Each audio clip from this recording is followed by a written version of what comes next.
Eu acho isso meio maluco, né? Mas Réveillon, né? Primeiro dia do ano, dia de posse. De posse, né? Bom, os que ganharam, posses, né? Agora serão donos de posses. Mas posse de prefeito e tal, vai ter posse pra caramba hoje. Pelo menos no noticiário vai ter alguma coisa acontecendo. Os novos prefeitos eleitos, os prefeitos reeleitos. Prefeito reeleito que toma posse é meio que continuidade e tal. Muitas vezes eles trocaram o vice, outros trocam o secretariado, fazem ajustes e tal, para mais uma jornada de 4 anos. Muitos desses estão de olho em 2026, vão fazer uma jornada mais curta para poder disputar a eleição federal. É a eleição que mais interessa, então temos posse hoje, dia 20 de janeiro, tem posse, uma posse muito mais importante, né? Bem mais importante, porque é uma posse que interessa ao mundo inteiro, ao planeta Terra, que é a posse do novo presidente americano. Não é exatamente novo, mas é de novo o mesmo que conseguiu uma reeleição com espaço, com intervalo, que é a volta de Donald Trump à presidência da República. Muito importante, vamos acompanhar. Eu já não me impressiono pelo tempo de trabalho profissional com o que falam os candidatos durante a campanha eleitoral. Eu me impressiono, e também não me impressiono muito com o que falam durante esse período que vai entre a vitória e a posse. Eu acho que vale mais aquilo que eles vão fazer de fato, né? A quantidade de bobagem que o Donald Trump falou, a quantidade de bobagem que o Lula falou, a quantidade de bobagem que o Bolsonaro falou, que a Dilma não tem nem o que falar. Mas eles falam muita bobagem antes de tomar posse, durante a gestão. Então o que interessa é a gente olhar o seguinte, o que eles fizeram com a caneta que eles receberam, o que os prefeitos vão fazer com a caneta, o que o presidente americano vai fazer com a caneta, o que o Lula vai fazer com a caneta, porque aquilo que eles falam para mim é absolutamente irrelevante. Mas eu queria chamar a atenção para um outro evento que para mim é muito mais importante do que esses eventos que eu citei, que é o seguinte, Débora, em março, acho que é março e abril, ou abril e maio, PISA. O PISA é aquela prova internacional de ensino que envolve 80 países, para a gente saber em que pé a gente está. E é uma coisa muito doida, porque a gente já participou de 7 ou 8 PISAs, o primeiro PISA acho que foi em 2000, é para acontecer a cada 3 anos, só que o PISA de 2021 não teve o de 18, que foi o último do qual o Brasil participou, ia ter o de 2021, aí por causa da pandemia, adiaram para 2022, aí o Brasil não fez parte, não foi só o Brasil que não fez parte, mas muitos países não fizeram parte. Então, o PISA 2025, ele vai ser o PISA que vai medir um período muito extenso, o período que vai de 18 até hoje, é muita coisa. E é muito importante. E o Brasil vai muito mal no PISA. Mas assim, quando eu falo muito mal, bota mal nisso mesmo, é muito mal. O Brasil se atrapalha demais porque os estudantes têm notas muito baixas. Para você ter uma ideia, só 2,7% dos estudantes brasileiros alcançam os níveis mais altos para análise crítica e reflexão sobre um texto. Débora, 2,7%. 2,7%. Deixa por 3%. 97% não alcançam a nota máxima. E 70% dos estudantes ficam na nota abaixo das notas mais baixas. 70%, Débora. Como é que pode um negócio desse? Agora, olha só. Eu vou pegar aqui e eu separei um texto que eu faço questão de ler. Queria que você acompanhasse e me dissesse se é difícil entender esse texto.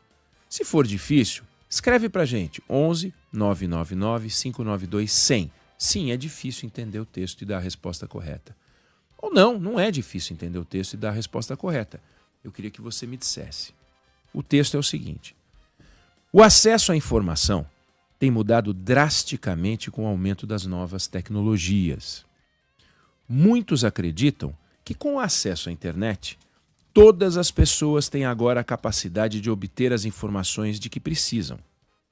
Contudo, a internet também apresenta desafios.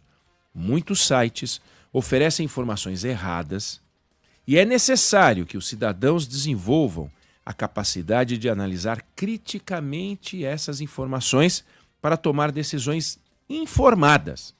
Além disso, o simples ato de acessar informações não garante que as pessoas saibam como usá-las efetivamente em sua vida cotidiana. E a pergunta feita é: qual é o principal argumento do autor no texto? Essa é uma prova, é uma pergunta que foi feita no PISA de 2018, não é uma invenção. Qual é o principal argumento do autor no texto? Alternativa A: o acesso à internet oferece todas as informações necessárias para que as pessoas tomem decisões informadas. Você vai perceber que as alternativas são bem diferentes umas das outras. Não são muito próximas àquela que você fica tão em dúvida, mas vamos lá. A: o acesso à internet oferece todas as informações necessárias para que as pessoas tomem decisões informadas. B: a internet pode oferecer informações valiosas, mas as pessoas precisam ser capazes de analisar criticamente as informações que encontram. C: o acesso à internet deve ser restrito para evitar a disseminação de informações erradas. E D: a internet não é uma fonte confiável de informação e deve ser evitada. Então você percebe, pela leitura das alternativas, ainda que você erre, elas são muito diferentes, né? Assim, se você errar, é porque você realmente não entendeu o texto, porque o texto é muito claro. E a resposta correta é B: a internet pode oferecer informações valiosas, mas as pessoas precisam ser capazes de analisar criticamente as informações que encontram. Agora, você imaginar que a maior parte das pessoas marcou uma das outras três alternativas, em que a internet não é confiável, a internet o acesso deve ser restrito, não é isso escrito no texto. O texto poderia dizer isso. Poderia ser de um autor que pregasse, por exemplo, a restrição ao acesso de internet. Mas não é. O texto prega o uso, digamos, criterioso, crítico da internet. Use a internet, mas atenção, as informações podem ser valiosas, mas você tem que fazer uma análise crítica. E a outra, o acesso oferece todas as informações necessárias. Quer dizer, é tão diferente uma das outras e a maior parte das pessoas, Débora, marcou a alternativa errada. Não tem nem pegadinha nesse caso. Não tem porque pegadinha. Às vezes tem múltipla escolha que você fala, peraí, mas essa poderia ser, mas essa... Tô na dúvida entre uma e outra. Aí elas são completamente diferentes. Diferentes. Muito clara. A resposta, quer dizer, cada uma das respostas é muito clara, né? Se você optar por uma delas errada, é porque você realmente não entendeu o que o autor disse. Não tem nem, você falou da pegadinha, e não tem aquele uso da negativa duas vezes, né? Não demonstra aquilo que não, e daí o não com não é o sim, e você pode se atrapalhar. Eu queria ouvir você no 11 999 592 100, se na sua opinião, ouvindo o texto que eu li, se a resposta é difícil, né? Pois essa pergunta caiu no PISA e o desempenho dos alunos brasileiros foi sofrível. Não só nessa, todas as perguntas foi sofrível, porque 70% dos estudantes tiraram uma nota abaixo da nota mínima. Quer dizer, abaixo da nota mínima não dá. Abaixo do nível o nível 2, tem o 1, que é um desastre, o nível 2, que é muito ruim. E só 2,7% dos alunos tiraram os níveis mais altos. Aí quando a gente vai ver o que acontece no Brasil, é uma coisa muito complicada, porque todos, e aí voltamos ao que conversou, prefeitos tomando posse, né? Todos os prefeitos que participam do processo de ensino, os governadores que participam do processo de ensino, o governo federal que participa do processo do ensino, e aí eu estou falando do ensino como um todo, todos defendem o trabalho extraordinário que eles querem que você acredite que eles fazem. Quando, na verdade, o Brasil faz um trabalho muito, muito, muito ruim no ensino. Aí algum prefeito poderá ouvir esse comentário e, anotando o 11 999 592 100, escrever, mas espera aí, na minha cidade eu faço um trabalho muito bacana mesmo. E tem cidades que fazem trabalhos muito bacanas. Tem lugares, não dá para falar estados, mas tem em estados, há lugares, como no Ceará, que você tem realmente uma coisa bacana, de que dá orgulho. Mas dá um orgulho e não se copia. A gente fica copiando modinha, dancinha, o diabo, né, na rede social, nos TikTok da vida. Agora vem cá, vamos copiar. É copiar. A lógica do chinês, do vietnamita, a lógica do coreano. Não é assim, vou inventar um carro de 5 rodas. Eu vou fazer um carro de 4 rodas. Né? Vou fazer igual aquilo que fazem os que fazem melhor. Né? Aí você vê, a gente gasta um dinheiro muito mal gasto na área do ensino, o que é espantoso. Porque mesmo aqueles que se formam porque têm um desempenho muito ruim, porque, veja bem, nós estamos falando de pessoas que estão no sistema educacional, não é pessoas que estão fora do sistema educacional. Não estou falando de evasão escolar, eu não estou falando de criança que não vai para a escola. Eu estou falando de pessoas que frequentam a escola e que vão lá fazer uma prova internacional e têm um desempenho horroroso. Aí, 36% dos jovens com ensino técnico no Brasil, portanto, ensino técnico, eles se formam, estão desempregados. Mesmo com esse grau, mesmo com essa taxa de desemprego baixa que tem no Brasil. Sabe quanto é a média dos países mais ricos? 25%. Por que aqui é 36%? 36% é muito mais do que 25%, né? É muita coisa. É quase 50% a mais. São 11 pontos percentuais a mais numa base de 25%. Se fosse 12,5%, seria 50% a mais. Como é que pode o estudante que se forma, né, o jovem que se forma no ensino técnico, ele ficar desempregado no Brasil e não ficar desempregado na Europa? Como é que pode um negócio desse? No Brasil das oportunidades, não dá para entender. A gente gasta com educação um valor que é alto em termos percentuais. Quando você divide por alunos, não é um número tão expressivo. Mas o problema é que no Brasil a gente confunde as coisas, quantidade com qualidade, e acha que simplesmente aumentando o valor da verba do ensino, as coisas vão ser resolvidas e os alunos vão estudar melhor. Mas espera aí, os professores vão ser... Toda hora a gente ouve falar, os professores, os candidatos. Nossa, a gente entrevistou todos eles, né? Em São Paulo, a Band News FM entrevistou todos os candidatos do Rio, em Belo Horizonte, todas as cidades em que a gente tem praça, a gente conversou, a gente fez entrevista com os candidatos. E eles falam, vamos requalificar, fazer um programa de qualificação. Mas cadê? E por que não fez? Né? Por que o prefeito anterior não fez? Ou que se reelege não fez? E quem é que vai fazer essa qualificação? Que professores extraordinários são esses que têm condições de qualificar ou requalificar professores que não são extraordinários? Cadê esse banco de reserva, né, extraordinário de professores esperando ser chamados para poder treinar os colegas? Né? E esse dinheiro que a gente gasta, quando a gente compara com a OCDE por aluno, não é tão expressivo, o que é espantoso. Só que aí, quando sai um dado desse, logo começa o lobby para gastar mais dinheiro. A gente gasta $3.600 por ano, por aluno em média. Aí todo o ciclo. O gasto é maior na universidade do que no ensino fundamental, mas na média dá $3.600. OCDE, $12.000 por aluno. Ou seja, a gente gasta 30% do que eles gastam lá. O que a gente gasta em um ano, eles gastam a cada 3 meses, a cada 4 meses por lá, vamos deixar assim.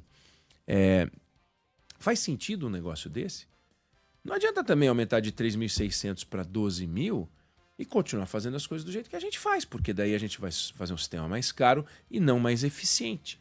É esse nó que é importante, porque senão a gente fica discutindo prefeito, presidente dos Estados Unidos e tal, e nós vamos ter uma data espantosa. Claro, esse estudo só vai ser possível sobre o desempenho dos alunos em 2025 em 2026, que é quando sai o resultado. E o resultado sai já no período eleitoral. A gente vai ter uma fotografia do Brasil de 2025, do ensino, da capacidade de ensino do Brasil, da capacidade de apreensão de conteúdo do jovem, só lá em 2026. Eu falei de português.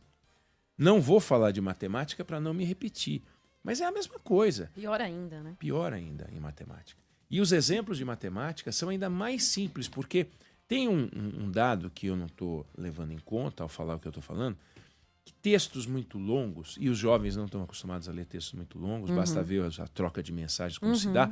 Palavras longas já viram 2, 3 letrinhas. Nem você, a pessoa escreve VC, você vai economizando vogal. Vogal não existe mais, já acabou. Valeu, é VLW, sei lá. Não tem mais vogal. Então, e cansa ler. Então a pessoa vai cansando. Aí o texto vai perdendo a capacidade de transmitir algum conteúdo. Ele vai lendo as palavras, mas ele vai só pronunciando as palavras na cabeça dele, mas elas não fazem mais um sentido lógico, porque eu li um texto que não é longo, mas também não é tão curto. E nas provas de Enem ou outras provas, os textos são longos. Se você não tiver a disposição de ler, se você não tiver a disciplina para ler, você vai se atrapalhar. Nas sentenças matemáticas, nos enunciados matemáticos, as coisas são um pouquinho mais objetivas, pouco mais objetivas. Mas aí é complicado, porque as pessoas não sabem a tabuada, não sabem fazer conta. E a gente leva isso para a vida. Às vezes quem está nos ouvindo fala, mas é um texto de uma pergunta de um vestibular. Não, é no dia a dia. Quero fazer 2 registros aqui, até pedindo licença no seu comentário, Ineg. Imagina. Vou trazer o registro de uma ouvinte nossa que é professora. Mas em relação a essa interpretação de texto, é algo que você vive com isso. Então, na rede social, a gente falava aqui da palavra do ano de 2024, que foi a expressão brain rot, a podridão mental, podridão do cérebro. Discussões rasas das redes sociais. Mas até nas redes sociais, tem gente que não consegue interpretar o que o outro falou. E aí começa uma discussão, mas você falou isso, aí começa um ataque porque a pessoa não entendeu o que o outro escreveu, às vezes numa frase. É verdade. E eu percebo muito isso também. Eu não sei se é distração, se é essa ansiedade, essa pressa em responder, ler de qualquer jeito. Numa interpretação de texto, vou dar um exemplo muito simples, aqui na nossa rotina na redação. Eu vou pedir uma entrevista para um assessor de imprensa. Eu escrevo, olá, eu gostaria de gravar, falo quem eu sou, gostaria de gravar uma entrevista por Skype com fulano de tal. Aí a pessoa vem assim, é gravado ou ao vivo? Sensacional. Dá vontade de responder, lê acima, escrevi que é gravada. Aí você respira fundo, fala, gravada. Aí eu já escrevi, com duração de, 10 minutos. Quanto tempo leva? É você mesma que vai fazer? Falo, poxa vida, volta a mensagem e lê. Então, num pequeno parágrafo, onde eu já tinha passado todas as informações, eu não sei se é isso, se é distração, se é essa ansiedade, se é essa pressa. E também uma dificuldade muito grande das pessoas se comunicarem, de saberem mesmo escrever um simples Sim. Olá, boa tarde, me chamo fulano de tal, sou de tal lugar. Gostaria de solicitar um orçamento disso, daquilo. Não, as pessoas vão jogando assim, tem uma dificuldade muito grande na comunicação. Que tá aqui na base, né? Exatamente. Tá aqui na base, a gente não tá falando de um texto literário ou de uma prova de um vestibular, da FUVEST. É o que a gente leva pro dia a dia. E a nossa ouvinte que é professora, há 22 anos, a Ana, ela fala o seguinte, a busca dos governos por índices de aprovação dos alunos tem levado à aprovação sem qualidade, Sem aquela dúvida. coisa, vão passar. Sem dúvida. Vão passar de qualquer Sem jeito. dúvida. E aí ela diz, junta-se a isso a falta de valor que algumas famílias de classes menos favorecidas dão para a educação, ou por falta de condições, ou por ignorância. Hoje os professores têm que justificar o fracasso dos alunos, diz aqui a nossa E não ouvinte. o contrário. Os alunos não se dedicam, não se tornam estudantes, não sabem a diferença entre aluno e estudante. É a consideração da nossa ouvinte, que é perfeito. professora. Olha, que mensagem importante pra gente. Obrigada, Ana. Muito bom mesmo, muito bom. Agora, começa uma discussão mais séria sobre um sistema que passe a reprovar de fato. Você vai ver a confusão que vai dar. Porque daí vem o lobby. Mas são as pessoas, não têm condições e tal. O que não é mentira. Então, sabe aquela discussão meio inútil? Porque se você fizer um sistema que começa a reprovar, você vai reprovar muita gente. Basta ver o que o PISA mostra. 70% não aprende. Agora, um sistema que reprova, e eu gostaria que a professora pensasse sobre isso. Um sistema que reprova 70%. É o problema dos alunos?